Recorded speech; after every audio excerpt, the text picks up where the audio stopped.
მოგესალმებით. დღევანდელი ხელოვნების ვიდეო გაკვეთილის თემა იქნება აბსტრაქცია. აბსტრაქცია ეს არის მე-20 საუკუნის მიმდინარეობა ხელოვნებაში, რომელიც მიზნად არ ისახავს სამყაროს რეალურად ასახავს. აბსტრაქცია ძალიან სუბიექტური და ძალიან მრავალფეროვანი მიმართულებაა. აბსტრაქციის სტილი ჩამოყალიბდა დაახლოებით მე-20 საუკუნის პირველ დეკადაში 1920-იან წლებში. ამ მიმდინარეობის მხატვრების მიზანი იყო აესახათ სამყარო თავისებურად.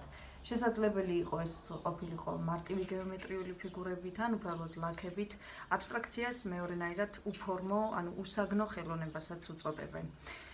მისი წარმომადგენლები იყვნენ ძალიან ცნობილი მხატვრები, ისეთი როგორიც არის პიტ მონდრიანი, ასევე ჯექსონ პოლოკი, რომელიც აბსტრაქციული ექსპრესიონიზმის წარმომადგენელია. თვითონ აბსტრაქცია ძირეული მიმართულება შემდეგ უკვე იყოფოდა სხვადასხვა სტილებად. აბსტრაქციის სტილებში შედის ექსპრესიული აბსტრაქციონიზმი, დადა და სიურეალიზმი, რომელიც გაგვიგია ცნობილი მხატვრები ასევე ამ მიმართულებით, ასევე სტილები, რომელიც აბსტრაქტულ ხელოვნებას ეკუთვნის და დღეს მე მინდა აი ამ წიგნის დახმარებით რამოდენიმე მაგალითი და ფოტოსურათი გიჩვენოთ.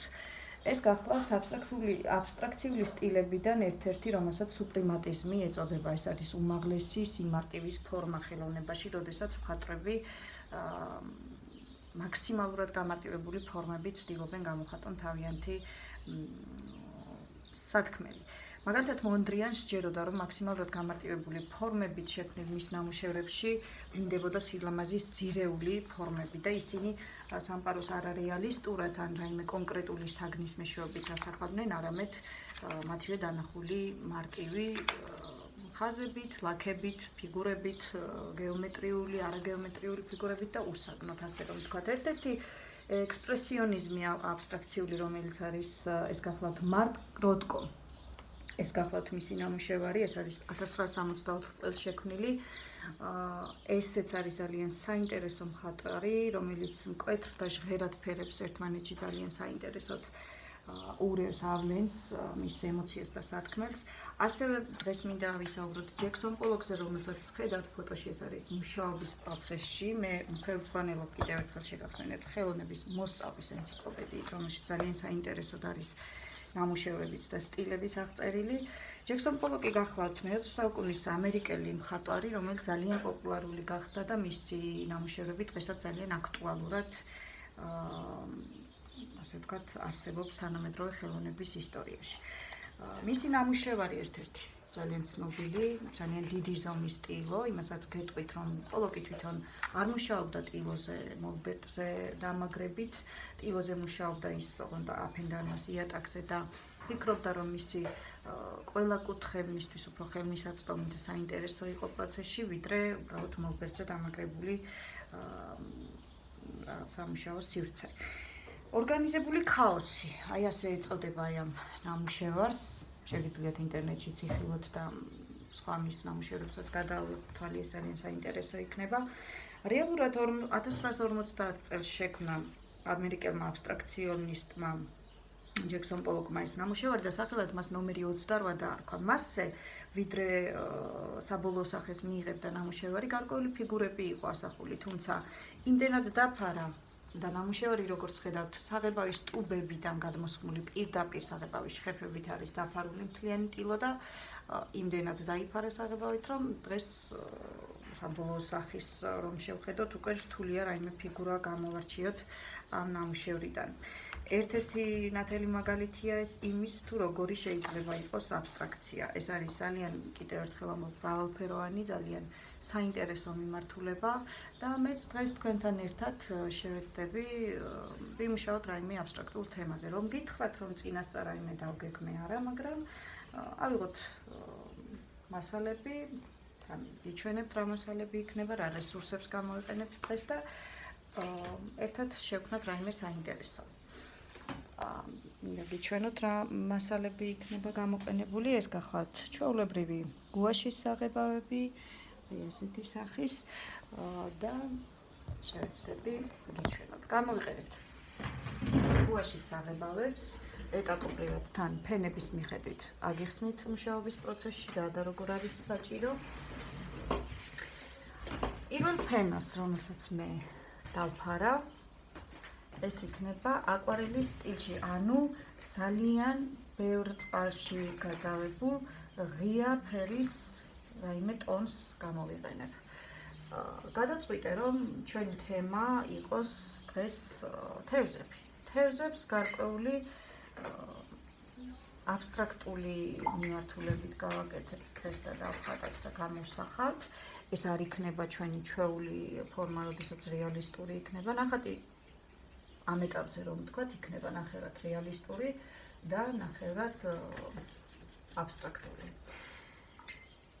სასურველია თუ გამოიყენებთ შედარებით დიდი ზომის ფუნჯს და ძალიან თავისუფლად და აბსოლუტურად არაორგანიზებულად შეიძლება ასე ვუწოდოთ. დავფაროთ ფურცელი სხვადასხვა ცივი ფერის ტონებით, მათ შორის ოხრა და თეთრ ფერს შევურევ ერთმანეთში, მივიღებ ძალიან საინტერესო კრემის ფერს, რომელსაც ასევე დავუპირისპირებ ცისფერს. მოკლედ, გარკვეულ ტონებს ავიღებ, შეგვიძლია ეს იყოს ლიმონის ფერი, შეგვიძლია ეს იყოს ოხრა ფერი. მოკლედ, რაც მთავარი პირობაა, უნდა იყოს ბევრი წყალი და თხლად ღია ფერის პასტელური ტონებით დავფაროთ ფურცელი. პირველ ეტაპზე ვაკეთებთ ამას.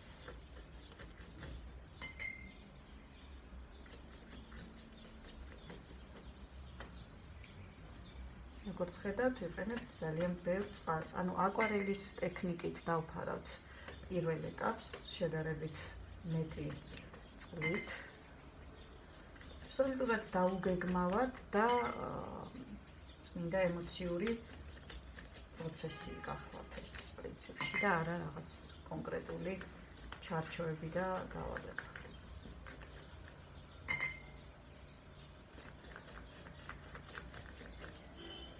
შევრიოთ ოდნავ ის ფერიც.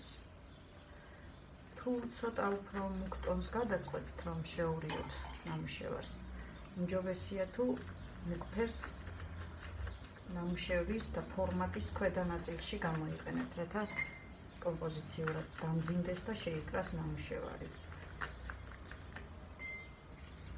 ძალიან ბევრი წყალია საჭირო, როგორც ვთქვით, ფონის შესაქმნელად. ფონი შეგვიძლია ასევე შექმნათ როგორც აკვარელის ტექნიკით, ასევე პასტელებით, ან ნებისმიერი საშუალებით, რომლითაც შეიძლება ასეთი ფერის მიღება და დაფარვა ფორმატის. ძალიან სასიამოვნო და საინტერესო პროცესია, რაც მთავარი არის ძალიან თავისუფალი ხაზები. მეტნაკლებად ხედავთ ალბათ დაიფარა ფორმატი. სასურველია თუ აიღებთ ცოტა უფრო სქელი ფორმატის ფურცელს, ასე ვთქვათ, ვატმანს ეგრეთ წოდებულს, იმიტომ რომ თხელი, ბევრი წყლის, ასე ვთქვათ, დატვირთვას ვერ გაუძლებს და შეიძლება გაიხეს. ამიტომ ჯობია თუ შედარებით უფრო სქელ ფურცელს გამოიყენებთ. ჩვეულებრივ ფორმატს. აი ამ ფორმატზე ხა მე მინდა გავანაწილო რამოდენიმე თევზი ჩემი სურვილისამებრ. ამ შემთხვევაში ყველა თევზი მოდი დავხატოთ და იყოს ჰორიზონტალური. ვიდრე მთლიან ფურცელს დავხატავთ, შეიძლება ითქვას, რომ უკვე შრება დანარჩენი ნაწილი ფურცლის, რადგან თხელ ფენას ვადებთ. ძალიან მარტივად მე თევზებს ჩავამწკრივებ და ამისთვის ვიყენებ ჩვეულებრივ საკანცელერიო შავ მარკერს, როგორც ხედავთ. უმარტივესი ფორმებით მინდა შევქმნათ ეს ნამუშევარი. რაც შეეხება თევზის ძირითად ფორმას შევინარჩუნებთ რეალისტურს და დანარჩენი დეტალები იყოს შეგვიძლია რეალისტური, ან დეკორატიული, ან აბსტრაქტული, ან საერთოდაც არარეალური. ამას ჩვენ წყვეტთ, ანუ ნამუშევარი უნდა იყოს, რაც თავარია აბსოლუტურად თავისუფლად შესრულებული. შევცვალოთ ერთ ფერს მიმართულება. დაახლოებით ესე გამოვა.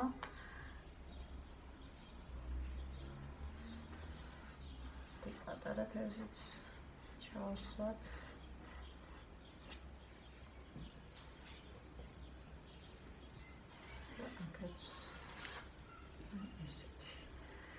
შემდეგ მარტივად, აი ასეთი მოძრაობით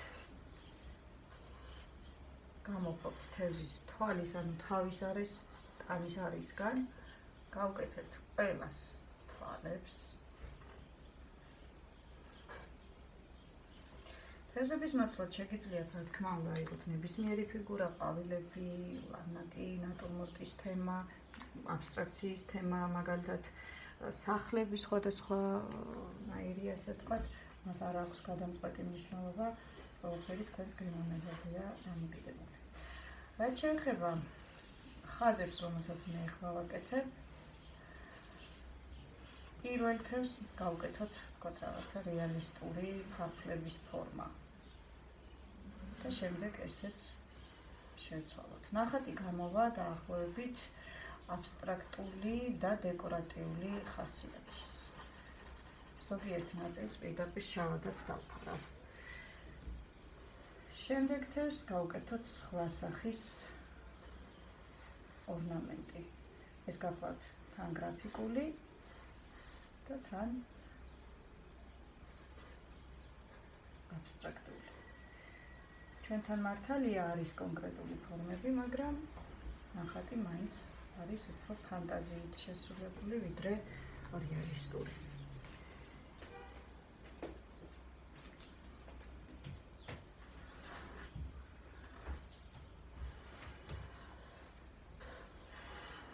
სხვადასხვა ზომის, სხვადასხვა ფორმის ძალიან თავისუფალი და განსხვავებული ხაზები მინდა რომ გავაკეთოთ ამ ნახატზე.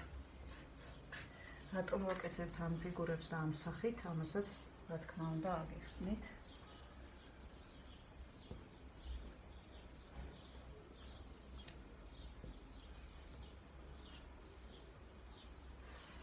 უბრალოდ სწორი ხაზები შეგვიძლია გავაკეთოთ. პროცესში თვითონ გადაწყვეტავთ, როგორი სახის შეგვიძლია გავაკეთოთ, ან გვინდა რომ გავაკეთოთ. არსებობს უამრავი დეკორატიული დეტალი, რომელთაც შეგვიძლია შევამკოთ ჩვენი თევზები. მაგალითად, ამ შემთხვევაში დატვირთვას ვაძლევთ გეომეტრიულ ფიგურებს და ვიყენებთ გეომეტრიულ ფიგურებს.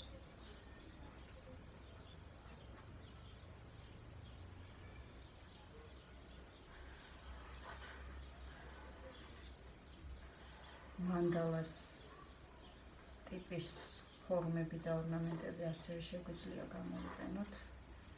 ძალიან აქტუალური საინტერესო თერაპიის თემა გახლავთ მანდალა და ჩემთვის ძალიან საინტერესო მიმართულებაა. სხვადასხვა გრაფიკული ხაზით შეგვიძლია დავფაროთ.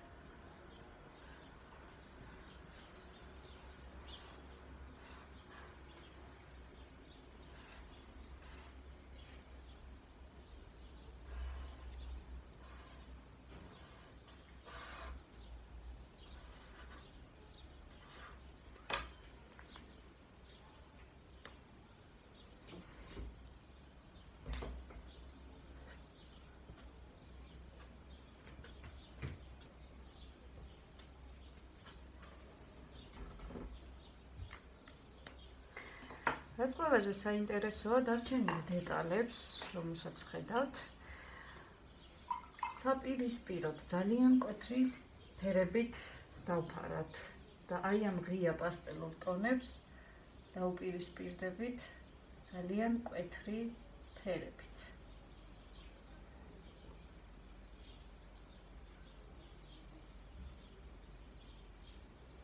ჩვენ წინა გაკვეთილებში უკვე ვისაუბრეთ და კიდევ შეგახსენებთ ცივ და თბილ ფერებს, რომელი ფერი, ასევე ფერების წყვილზე, რომელი ფერი უფრო უკეთ ჩანს კონტრასტულად, არ ვიცი მეტად განსხვავებულად ერთმანეთისგან. კიდევ შეგახსენებთ ყვითლის ამ შემთხვევაში, რომელიც გამოვიყენებ, ყვითლის კონტრასტული ფერი გახლავთ იასამნის ფერი, ნარინჯისფერის კონტრასტული ფერი გახლავთ ლურჯი, წითლის კონტრასტული, ანუ საპირისპირო ფერი, გახლავთ წითელი. თავისუფლად და ძალიან მარტივად, ასე ვთქვათ, უპირისპირებთ ღია პასტელურ ტონებს, ძალიან მკვეთრ და კაშკაშა ფერებს, ცოცხალ ფერებს, რომლითაც ამ შემთხვევაში მთავარ ფიგურებს დავფარავთ.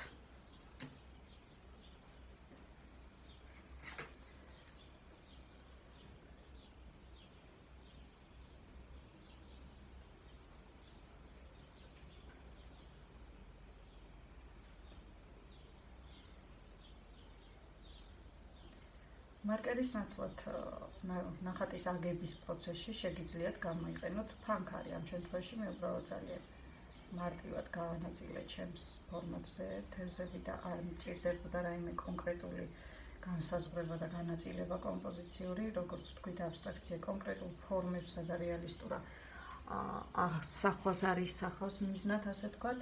და ჩვენ შეგვიძლია ჩვენი სურვილისამებრ გადავწყვიტოთ, როგორ შევქმნათ და რა სახით ჩვენი ნამუშევარი.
მოვიყენოთ წყბანი,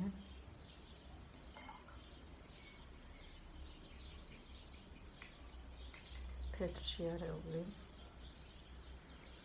ნათელი და სუფთა კაშკაშა ფერები უნდა ჭარბობდეს ჩვენს ნახატში, აჯობებს.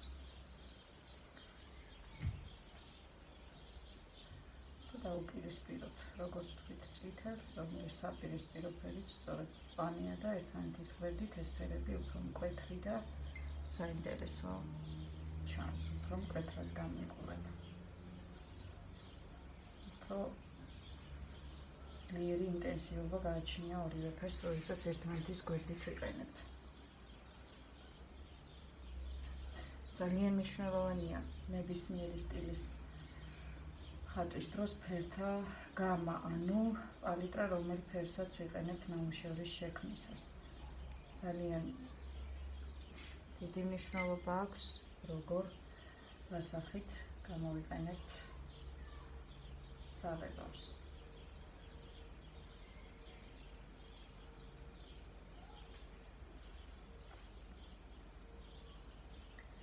ვითელს დაუპირისპიროთ იასამნისფერი.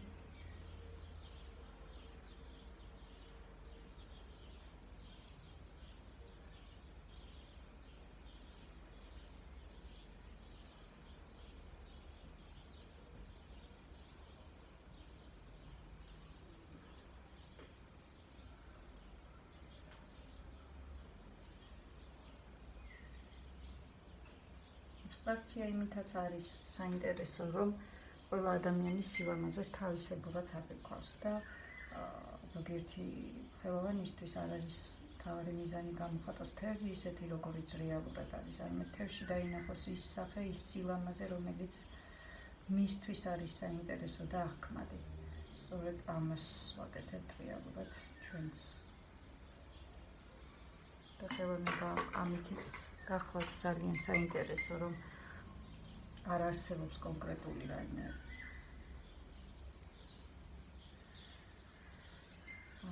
თვისება, რომლის მიხედვითაც შენ შეიძლება იყოს ცუდი ან კარგი.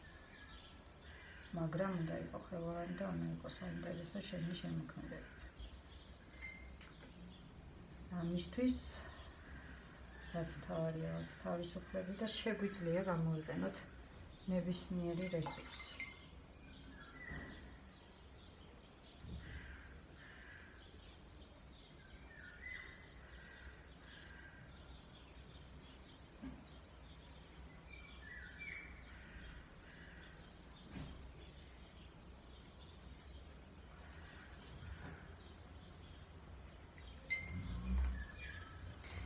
მოკლებით ესე გამოიყურება ჩვენი ნამუშევარი, თქვენ შეგიძლიათ უკვე თავად გააგრძელოთ და გადაწყვიტოთ როგორ დაასრულოთ თქვენი ნამუშევარი. მე შევწყვეტ ამ ეტაპზე მუშაობას, რომ ძალიან დიდი დრო არ წაგართვათ ამ გაკვეთილზე.